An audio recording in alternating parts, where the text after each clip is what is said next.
Three, two, one, you're on. And welcome into PressBox Live. I'm Stan the Fan Charles with PressBox and FoxOnline.com. And with me for our Monday night baseball gab, as usual, is the old left-hander, Ross Grimsley. Ross, how are you, my friend? Doing well, buddy. How you doing?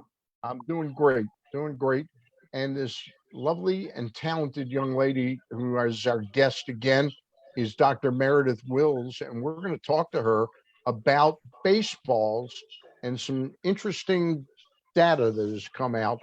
First, I got to tell you about, if you're hungry, the most interesting data I can tell you about is the Costas Inn is located at 4100 North Point Boulevard, and its phone number is 410-477-1975. And also, you may want to jot this down and keep it handy, CostasInn.com. That's COSTASINN, CostasInn.com, because you don't have to go inside the restaurant right now if you're still uncomfortable eating out. You can pick it up curbside. You can order your food online at CostasInn.com. You can pay for it there, and then when you pick it up, you don't even have to get out of your car, and everything is immaculately packed. You don't have to worry about your grandmother's crab soup spilling over on your chicken dish that you wanted so desperately. Costas Inn, great place. They've been friends and sponsors close to 30 years now. I love the place. All right. Joining us, as promised, is a former guest of the show, and that's Dr. Meredith Wills. Dr. Wills, thank you for coming on again. Thanks for having me.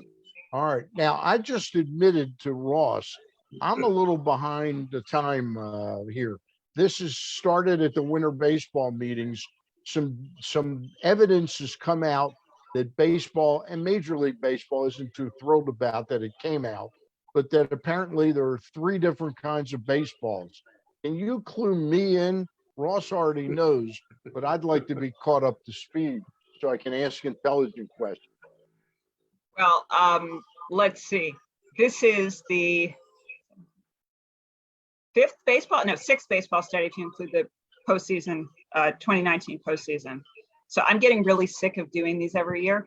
I can't wait until they're no longer necessary. But so this was a study on the baseballs that were used during the 2022 season, and regular and postseason in this case. And by the way, yes, I did find that three kinds of baseballs were used. I don't think that's actually the most interesting finding. I took apart even more baseballs this year, very systematically. For example, I actually found one that is partially unlaced. So when I say I unlace the balls, I mean, I literally, that's how I do it. I could demonstrate, except, well, I kind of can right there. I mean, normally I'd use like a pin. This is not really with my fingers, but there you go. So let's see. I did, what, 20% more baseballs than last year? You know, 200 is a lot, frankly, especially because we've learned a lot more about how balls are distributed to teams. And this was the first year that the humidor was used. So the level of control and management that MLB has over which balls are used is actually much more so than previous years. I mean, because the people running the humidors are, in fact, they're the game compliance monitors that were originally brought in for related to electronic sign stealing. In fact, it's the same job, except now they also run the humidors, and they're the ones who will remove the balls for games. And are all baseballs at all stadiums supposed to go in a humidor before they are used in games? Yes. Because it used to be, in the old days, it was only a Coors Field, right? Mm-hmm. Yeah, now every park has a humidor, and they're all 70 degrees, about 55% humidity, which interestingly enough is where I am. That's pretty much what it's like all the time. So it's like I live in a humidor. It makes it really easy to do research. Although I do have two DIY humidors, just in case. Okay. That helps.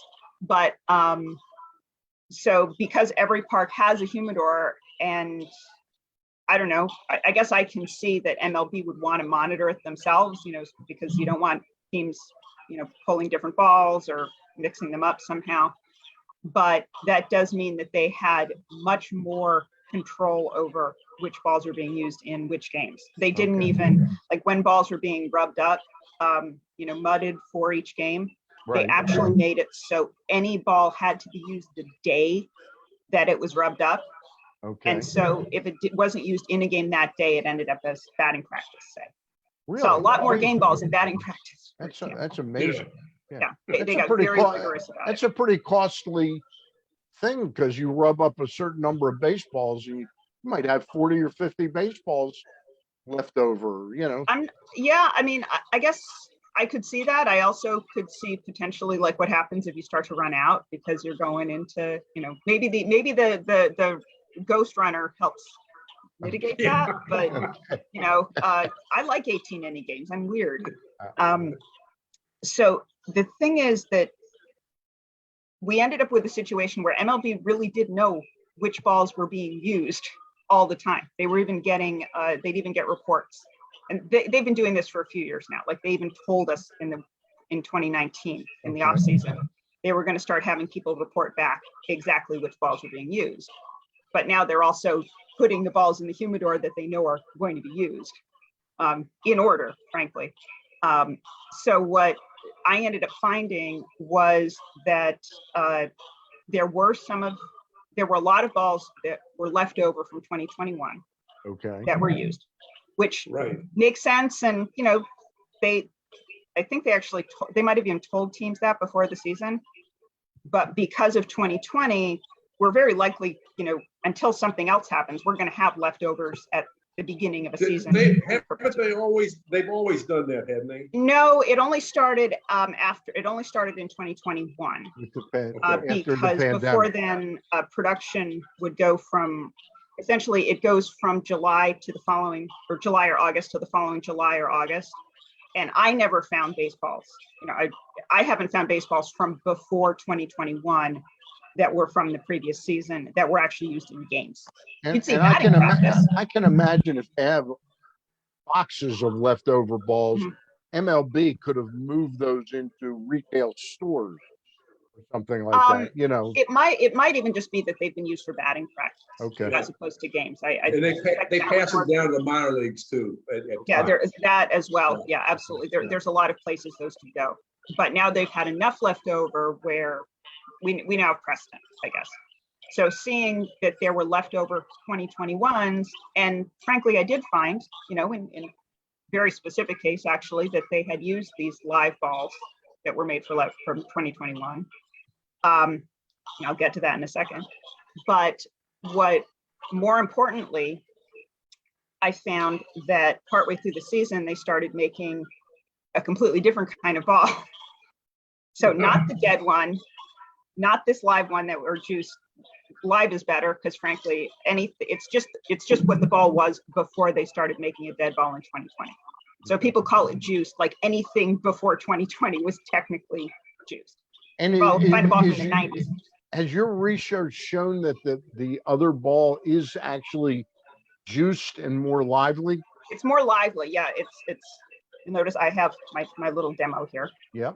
So what they did is, you can see that there's 3 layers of yarn.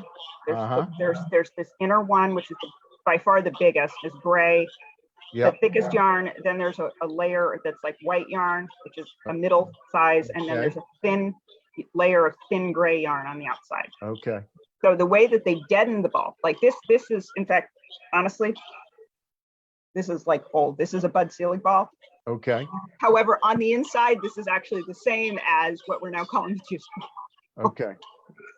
Because what they did to deaden the ball was they took this inner layer and they just took a bunch of the yarn out of it, but they wound it to kind of the same thickness. So you end up with the yarn wound more loosely, which means when it hits the bat, it squishes more against the bat and it's better coming off the bat. Like that was the goal. Right. Yeah. So when you have less yarn on the inside like that, the ball squishes more, it deadens. Okay. So partway through the season, what I found was that they made a third kind of baseball, which was effectively kind of split the difference between this deadened ball and the previous live one that we'd had for decades. And so I called it a Goldilocks ball because it's, not too hot, not too cold. Honestly, it's just stuck in my head. Like I started using it, everyone's been stuck with it. So That's let me great. ask you, let me ask the $64,000 question, and then I'll turn you over to Ross. Sure. Is there I'm trying to think of the right word for it.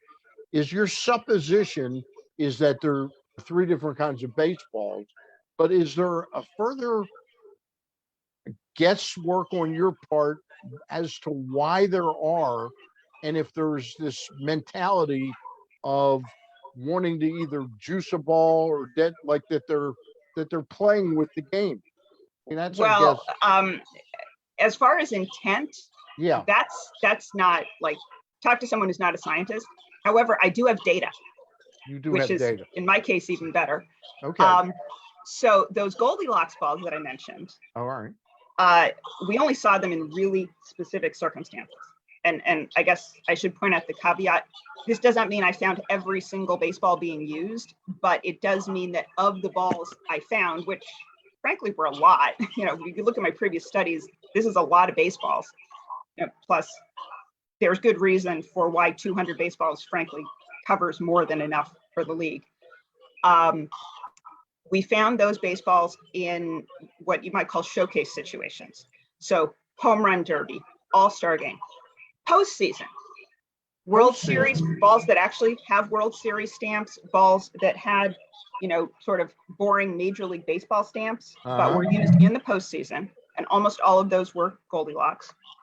We found them for balls that had commemorative stamps. So like the Angels and the Rangers had, they had anniversary stamps for this year. And some of those balls were Goldilocks. There was one situation where we found these normal, boring looking baseballs, but as Goldilocks balls used in the regular season. I only found them in one place, and I found a number of them, which was Yankees. Okay, last thing. In the Goldilocks balls in the postseason, is it your understanding that the boxes that would get to a ballpark for postseason baseball were all Goldilocks, or were they sort of, hey, here's 10 Goldilocks, and that they just sort of wanted to spike a little bit? Well, of the how many postseason did I have? I had at least a dozen. I mean, I had a dozen, actually more than a dozen, say, maybe 20. All but a couple of them were actually Goldilocks. Okay, Ross, go ahead. And all of the ones that had the boring stamp were Goldilocks. Okay. As I recall, like there might have been 1 or 2 World Series stamped balls that were not, but otherwise, certainly all the boring ones were Goldilocks. Yeah. So Ross, you see the problem, right? You're not, this data is not only coming from you. There are other people that are involved in this, a university. It's not only you doing that. Oh, other researchers, you mean? Yes. Yeah. Is there other? Actually, for this, it's just me. I wish there were more. Yeah. The closest that we had was MLB. I guess one final thing with the Yankees was, remember the live balls, the juice balls that I found? Right. Yeah. The only game balls I found were also Yankees. Yeah. Odd, isn't it? Yeah. I know. I mean, and that's just all. It's all I can tell you is those are the data. It's like people want to know the intent. All I can tell you is that's what I got. So, but to your question, MLB did, I think, reach out to some of its own scientists. There's I'm blanking on his name. There's a scientist who's with UMass Lowell who does ball testing. Lloyd Smith, who's on the home run committee. Yeah. I don't know when they looked at baseballs, but we were told about it after Bradford Davis, who wrote the article, reached out for comment. And what they said was that they tested balls and they did not find a difference. They did not say how they tested the balls and did not find a difference. And they also did not say, all we were given was a number of baseballs, whereas I've learned, and remember how I was saying about the order and MLB, knowing where balls are, I actually have made a point to get, I want to say we had like 22 teams covered or something like that. and a number of months, because you actually have this rolling, the way the supplies go. So so there's an awful lot of coverage as to which balls are being used exactly in which parks at which times, as Right. opposed to 5 dozen balls, which for all I know, they were all made during the same production week. Yeah. How hard was it to get baseballs? Easier than it's been, but frankly, it's always hard.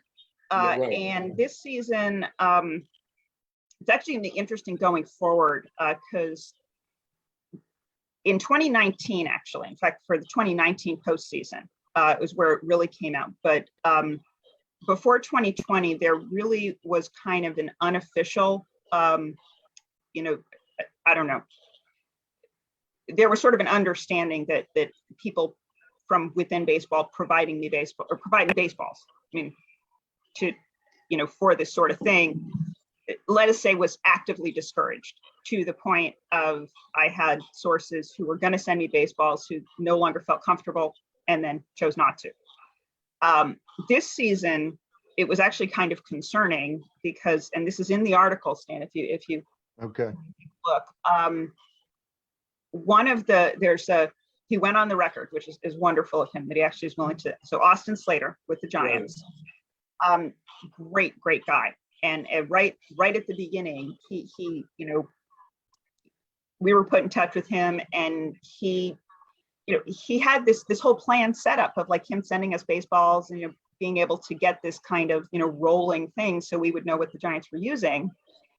And we're not really sure how people found out, but he ended up with a message that had originally come from a very high level exec at MLB, saying that he was not allowed, not just to provide baseballs for third-party research, but literally to send them to me Right. for my research, and that he can't be. And you were named. You were named. I was named. Yes, yeah, okay. I was named. And he can't be affected because he's part of the Players Association. Right, and frankly, right. now he's actually on the executive subcommittee. So that's Okay. another reason I'm really glad that he's come out and said this, because hopefully So- that. But here's the thing: he was also told that they knew they couldn't do anything to him, but that anybody who was on their payroll, Right. who did help him, was potentially I think the phrase they used was subject to termination. Right. So they threatened to That's fire good. anybody they could who might be tracked back to. That's interesting. I've got to jump in and ask you a question. The juice balls that went to the Yankees, right? Yes. Was that in 2022? Because I'm asking Yes. because of the Aaron Judge situation. That's the thing. Everything that I've said about being sent to the Yankees, they were all in 2022. So that's fascinating to me because the Yankees offered Aaron Judge $115 million before the 22 season. Then they get juice baseballs, and I'm not trying to take that much away from Aaron Judge. It's fair to say that he probably wouldn't have broken Roger Maris. Is that fair to say, Dr. Will? Well, it's fair to say that he would not have broken Maris's record. However, I would argue that, don't forget, with that humidor, and particularly with the dead balls in the humidor, this was the deadest ball we've probably ever had in baseball. This thing was terrible. Not that you can feel this, but I have one here. I swear they are squishy. I mean, it's really bad. And this one I had in a humidor here, so like it's even squishy. This is like what the players would have felt when they say squishy. They mean squishy. Does that ball, if you was to hit the ball, would it become lopsided? Yep. Because and not only that, but sitting in the humidor, they get flat spots as they expand, and they expand in ways where like the seams get funky. It's bad. Yes. It's really bad. So the thing is, he was even the juice balls or even the live balls in the humidor, they're deadened. I mean, hence Coors Field. Like that's why they did it, was to deaden the ball. To deaden the Just put it in a humidor at all, it deadens it off the bat. So what he did was he hit 62 home runs with the deadest ball in history. One of the home run committee members, he actually, and he looked at if it had been a ball from essentially any season but this one, I think the number he came up with was that Judge would have hit 75 home runs. if it had been It had an not been honest this an season honest with the dead ball baseball. A and regular ball, yeah. yeah, Okay. well, not the humidor and not the dead ball. Yeah, so I'm glad actually that he got the contract. I was concerned. I was really concerned Yeah. that when the study came out, it would come back to bite him because first of all, it's also not his fault. Right. You know, He's anybody just- saying an asterisk, he doesn't Yeah. deserve an asterisk. Someone Okay. else deserves an asterisk, but not him. Yeah, really. Interesting. Interesting. Dr. Did any of the big name players, pitchers? I know Verlander, I think, was one. They voiced their opinion about the balls. Has anybody stepped up recently and said any more about that people will listen to? The bottom line is, for me, is why are they doing this? What outcome are they looking for? You know what? I wish I knew. One thing people should also remember, I mean, we can talk about three balls. We can even talking about them being sent to the Yankees and then being used in the postseason. This is the third year in a row where two kinds of baseballs have been manufactured specifically to be used in that season. And by the way, you know, we didn't get to a lot of the Goldilocks balls, but if you look at production over the 12 months of production, the last 4 months are Goldilocks balls. We're probably going to see them next season. They're just, it's that, you know, carryover. So it is very important to somebody at MLB. I should also point out that 2020 would have been the first production cycle, you know, starting in 2019, planning and stuff. This would have been the first one where MLB was running everything. Yeah. So it feels like somebody at MLB really wants two kinds of baseballs, but I don't know why. I just know they keep doing it. Well, it's I really just fascinating can't- to me. During the period where arbitration was driving salaries so far up, I found that and I tried to talk to Peter Angelos about this, and I don't think he kind of understood where I was coming from. I thought it was grounds for management in baseball during the steroid era to say, hey, we've got to get rid of arbitration because we're deciding salaries based on artificially increased numbers. Does that make any sense to you? That the players I get juice, what you're saying. I'm not really sure what you would do in substitution for arbitration though. If I not just arbitration, thought- what do you do?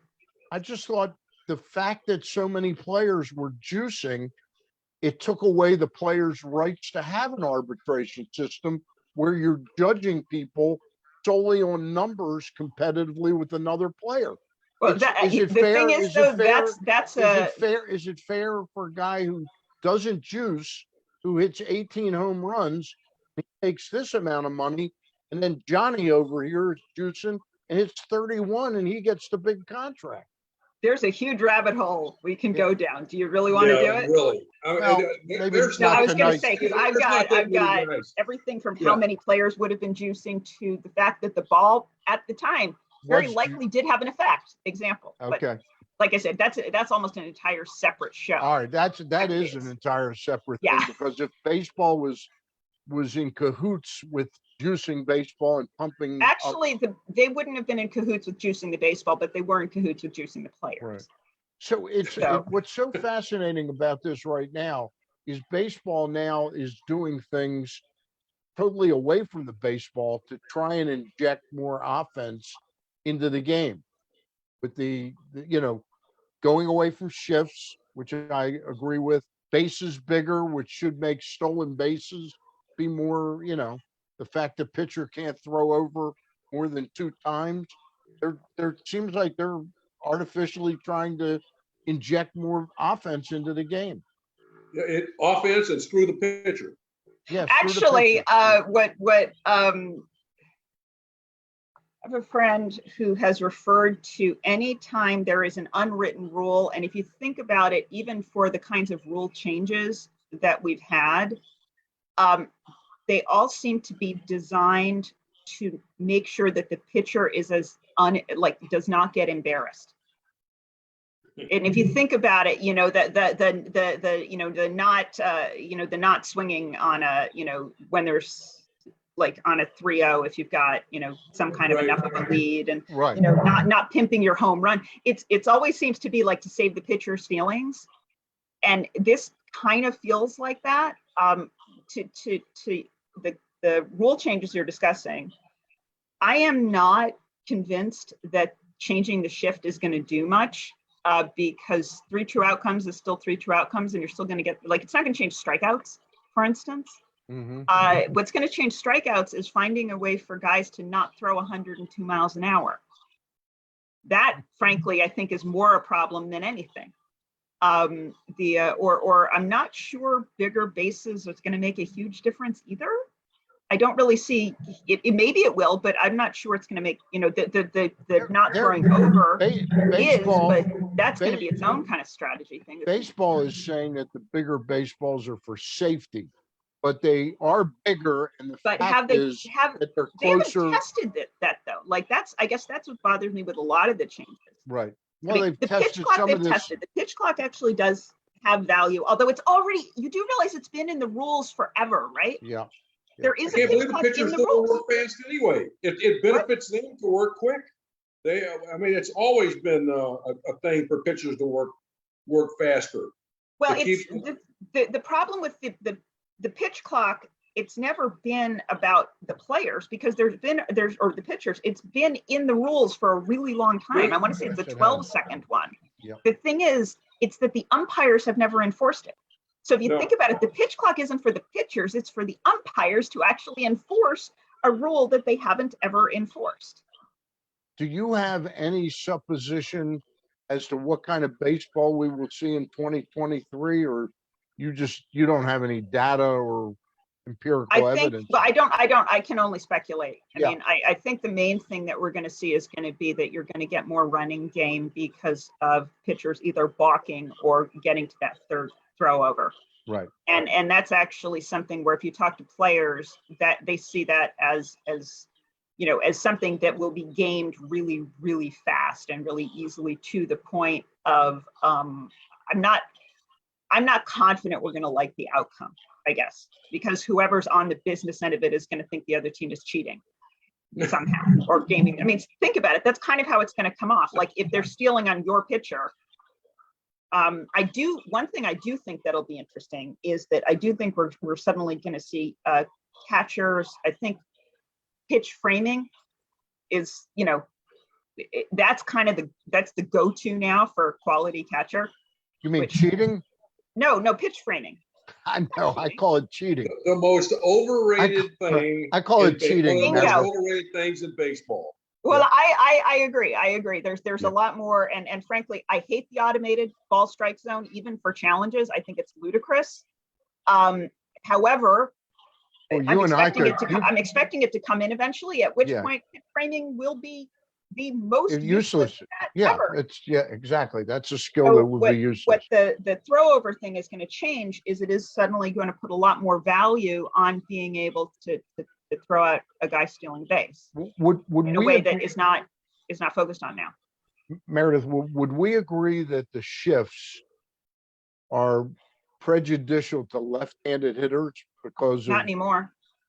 They used to be, but not anymore. Okay, you see right-handed shifts all the time now. You do see that many right-handed shifts? Oh yeah. Okay. I'd argue you see them as often now as for left-handed. Because I heard a stat about 3 or 4 years ago. And I've told Ross this story. It was the year that Joe Madden started managing the Tampa Bay Rays, that the average left-handed hitter hit like 268. And by 10 years later, it was like in the 230s.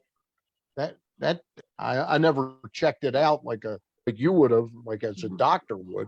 But that sounded like it was heavily influencing the offensive abilities. And this was at a time where players like Chris Davis, Bryce Harper suddenly wasn't the 300 hitter he used to be, and things of that nature. Now, he's still a very, very valuable player, but Chris Davis, I think the shifts knocked him out of baseball. Well, and the fact that he didn't make contact a lot. Yeah. Well, in fact, that's what I was thinking, is that I'm not sure it's going to be as exciting as people think, because it's like we seem to think that that 3 true outcomes baseball is somehow going to snap back to something else. Okay. I'm not sure how much of that drop off is because of guys striking out.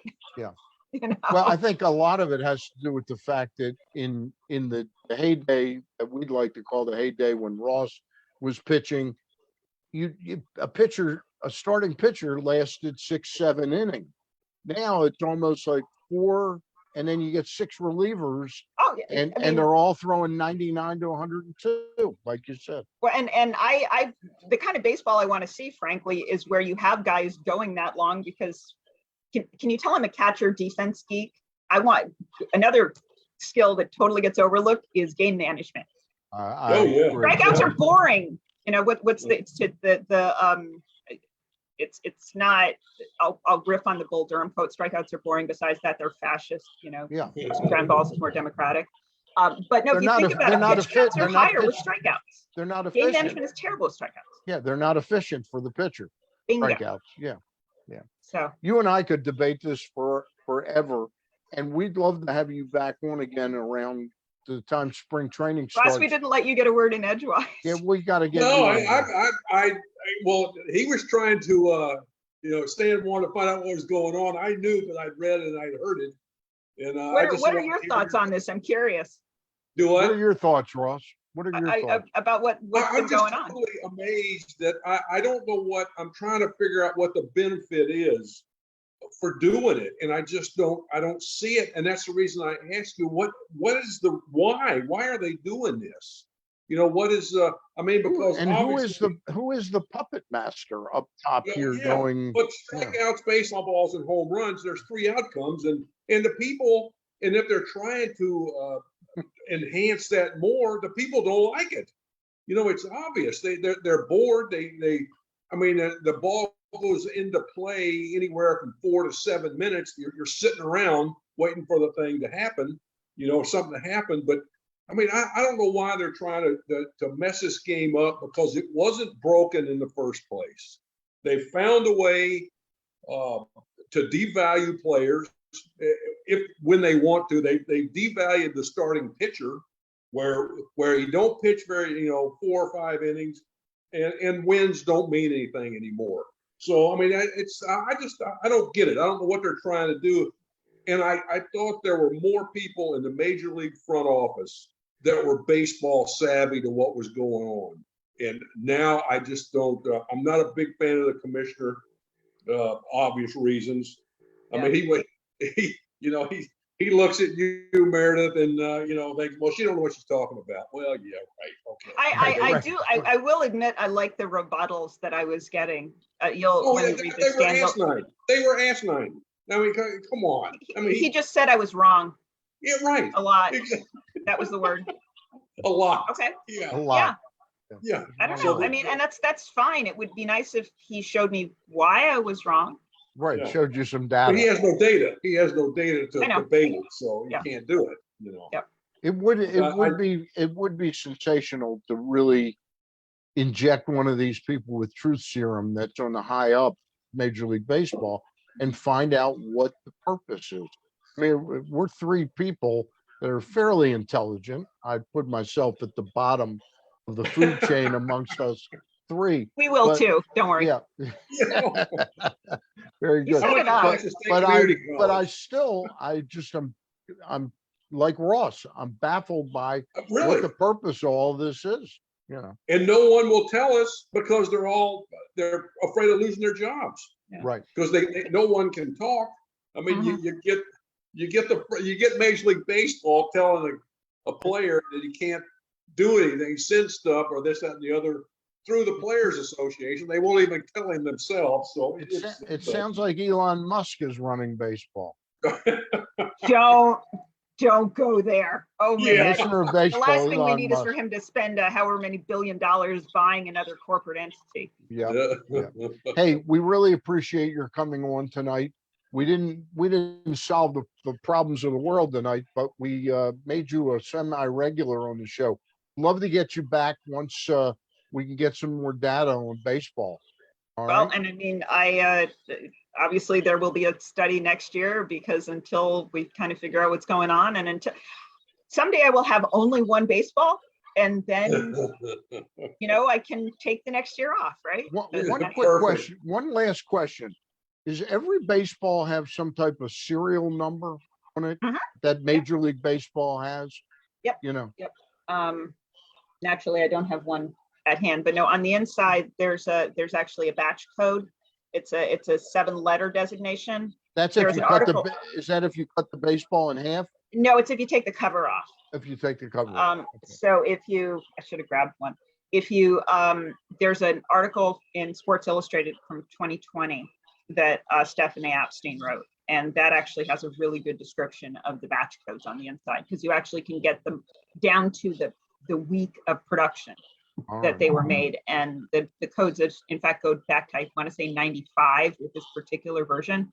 Okay. So it's pretty robust. All right. It's really fascinating. Ross, I appreciate your suggestion. I know. It's really interesting. I've been following her for years, and it just it's so interesting, and I like to try to keep up on it. I saw this. I said, "Oh, we got to get her on. I got to hear what she's got to say." And that's it'll Great. be nice to get answers. I still Y2 baseballs is kind of like, I feel like that needs to be tattooed. Did It's gonna you be my ever? tombstone. Did you ever hear any more about what I told you about the X5 ball back in the 70s? I have not yet. I mean, I only have balls going back into the 80s right now, really. Yeah. But I mean, I would love them going back further. I would love to hear somebody talk about it. I played golf with Mike Torres the other day. Former pitcher with the Expos and the Orioles. Yeah. I said, do you remember that year that they had every Wednesday, they would use these X5 balls. And the first time they used them, I forget the team that was playing, it was 17-14 or something like that. Every Wednesday they used it. I said, I don't want to pitch on Wednesdays. I'm trying to make a team out there. But yeah, it was. That would be fun to I feel like find. somebody must have them sitting around in a collection somewhere. Yeah. You would think. You would think. But I don't even know where to get started though. Yeah. All right. I have no clue. Ross, I got a little bit of news for you on the personnel side. I got a text from Luke Jackson, our managing editor, that Michael Givens is back. And I guess that means the Orioles have signed Michael Givens. Oh, really? Yeah. It's interesting. I'm glad that they're doing something to improve the bullpen and not let just that old fashioned like, we're fine. We got 5 bullpen. Yeah. He's much better than Joey Crable. He's much better. Well, good. Dr. Wills, we thank you so much for joining us again. Yes, thank you so much. All right. Just want to and have a very happy holiday season to you. You too. Okay. All right. Happen to mention or want to mention that Thursday night, Gary Stein will be with me, and we will talk to Emily Agata of the Craig Willinger Fund, and we'll talk about how Craig Willinger Fund and Grant Wall, the recently deceased soccer writer, how they were connected many moons ago. I want to thank the Costas Inn for sponsoring us, as always. Again, this is my research assistant, Opal, by the way. She tries to eat laces whenever I undo the balls. And what's her name? What's her name? Opal. Opal. Okay. Opal. Yeah. Cool. Very pretty cat. She's adorable. Yeah, except when she is obsessed with baseball laces. I mean, it's. I'll bet she loves baseball lace. Yes. Put some catnip on the baseball. Maybe that's what they need to put into the baseballs is catnip. Oh God. Way to make my job harder. Yeah. By the way, have you ever seen, Dr. Wills, have you ever seen the movie It Happens Every Spring? You've got it. That's Ray Milland plays a scientist who's a big Cardinals fan, right? Was a Cardinals fan? I think so. He was a Cardinal fan, and he invented something that repelled wood. So you got to look up the movie. You got to look up the movie. So of course you got to make baseballs out of that. He's like 51 years old, and he starts using. He gets a job pitching in the major leagues in the middle of the season, and he he's like Gaylord Perry putting it on the baseball, and the batter can't hit. It's great film. It happens every spring. I'll go find it. Yeah, definitely. Right. Great to talk to you again. Thanks, everybody. Happy holidays. Ross, we're going to take the week off next week. I'm going to be up in Baltimore. Maybe Luke will take us to Costas. All right. Sounds good. All right. Sounds good. Thanks, Meredith. Meredith. Thank you, everybody. We'll talk to you soon. Be back Thursday night.